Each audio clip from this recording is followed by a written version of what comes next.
I've actually got a close family member that was in the police force. Gerald Hazel is my father-in-law, and he served and retired with the Spanish Fork Police Department under Chief Ned Grant. And there was a lot of great officers back then, like there is now.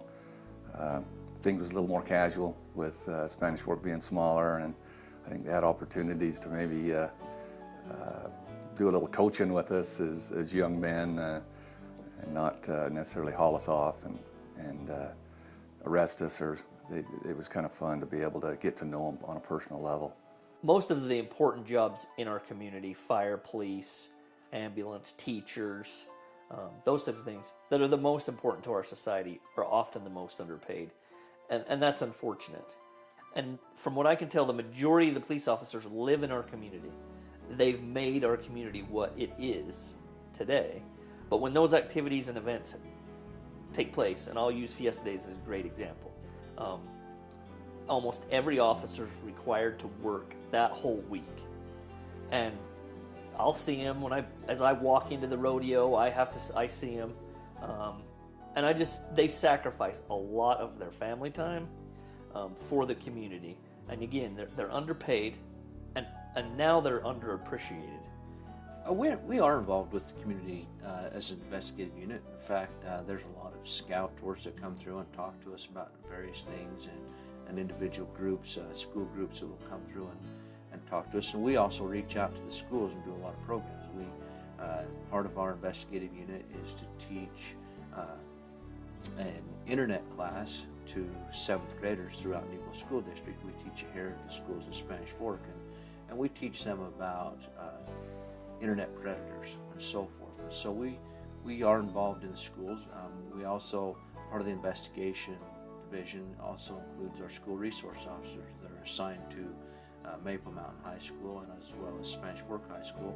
And those two individuals that are assigned to those schools also take care of Spanish Fork Junior High, Diamond Fork Junior High, Landmark High School, and American Leadership Academy.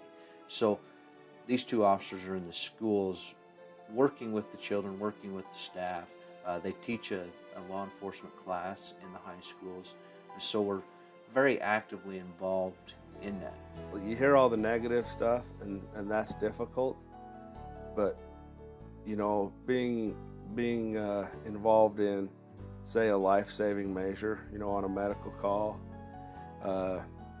doing something, getting somebody's property back that's been stolen from them. I mean, there's all the things that make you feel good, and so you get it, do those types of things, and I think they far outweigh the bad things.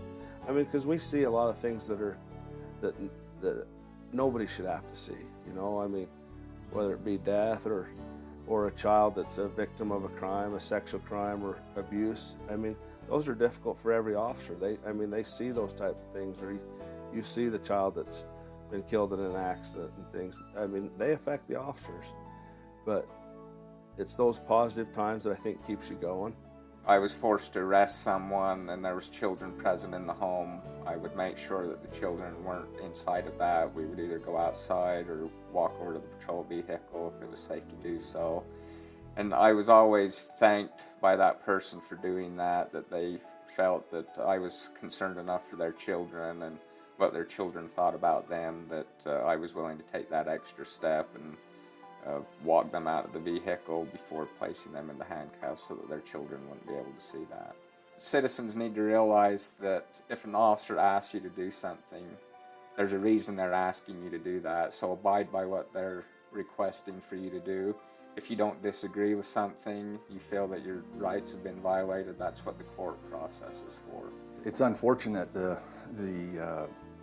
animosity that is being perceived in the media, especially in the last year or so, and you know, nationwide, I think there's more struggles than we have in the smaller rural communities. It's probably a big lack of appreciation for what our officers really do every day. I think if we each thought about what goes through their daily jobs and being away from family and the shift work and the stresses of some tough situations, and having to make decisions at split-second timing, and then having to live with that kind of stuff. I think we have to be very tolerant and patient and try to let the facts come out and then make assessments and improvements as necessary. I mean, I think people need to ask themselves, what have I done to support them? When we've had tragic shootings where one of the police officers from Linden shot and killed his entire family, has the community, did they rally around the police officers? That's one of their own.